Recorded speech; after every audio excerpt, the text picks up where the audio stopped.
The country is on the brink of war. The still young United States of America has faced many challenges since she won her independence from Great Britain. The 19th century is filled with many struggles. The War of 1812, the Trail of Tears, the Mexican-American War. But nothing could have prepared us for the coming struggle. Since the country's founding, America faced a growing number of issues that set her on the path of war. Slavery was coming center stage, as an increasing number of northern states moved to abolish it altogether, while the southern states moved to preserve it and expand it out west. Abolitionists, who were anti-slavery protesters, made a rise in the north. After Congress passed the Kansas-Nebraska Act in May 1854, settlers began moving out west, and with them, the issues in the east. In the state of Kansas, a guerrilla war between pro-slavery and anti-slavery forces between 1855 and 1859 that emerged from protests tackling the very issue of slavery.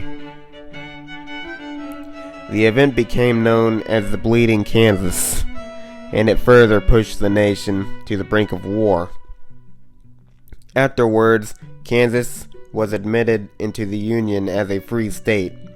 It is also important to note abolitionist John Brown, who had a part to play in Bleeding Kansas, who went as far as to force a southern family from their home and murder them in cold blood.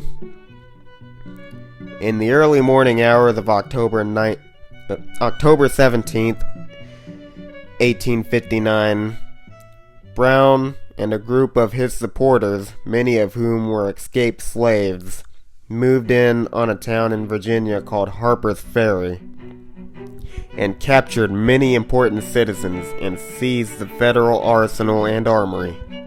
His hopes? To encourage the local slave population to take up arms and start a slave uprising.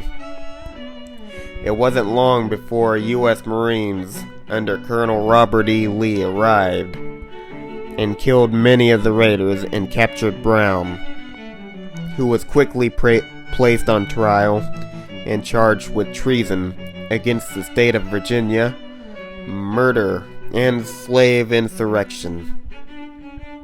He was sentenced to death and hanged on December 2nd, 1859.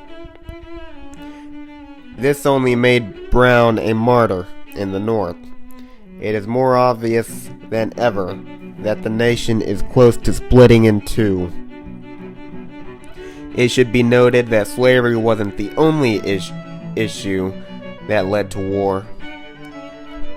There were Southerners who believed slavery to be unjust, and instead believed in issues such as states' rights, and believed the North was imposing unfair taxes upon the South. Perhaps the final spark was the election of Abraham Lincoln to the presidency on November 6, 1860, in which he defeated Democratic candidate John C. Breckinridge. The South believed Lincoln to be a threat to their rights. Many believed he wished to take away their slaves, but many simply believed him to be a tyrant. His election was the final straw. America was about to face her darkest moment in history. On December 20th, 1861, South Carolina became the first state to secede from the Union. 6 other states would follow before the first shots were fired: Mississippi, Florida, Alabama, Georgia, Louisiana, and Texas.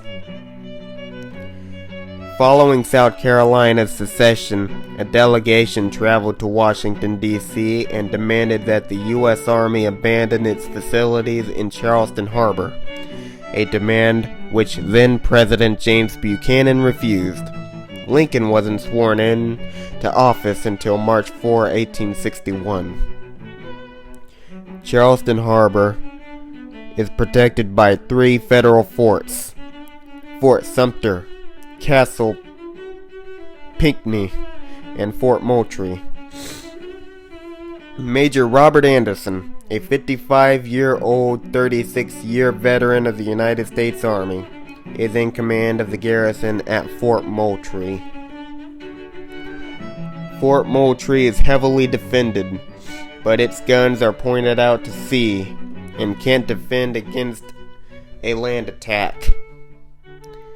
On December 26th, in the dead of night, Major Anderson and his 90-man garrison abandoned Fort Moultrie to the more defensible Fort Sumter.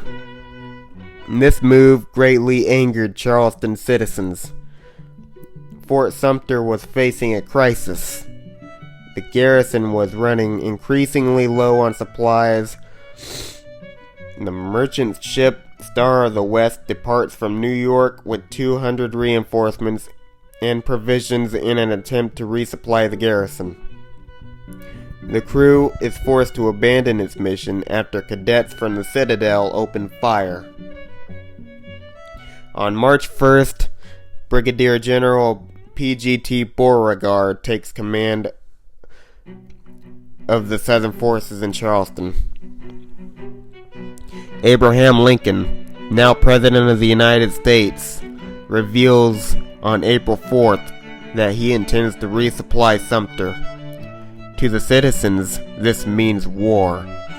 The Confederate Provisional President, Jefferson Davis, orders Borigard to seize Fort Sumter on April 9th. Anderson refuses to surrender the fort after Beauregard's aides sail to the fort to demand the garrison's surrender. Anderson's reply is clear.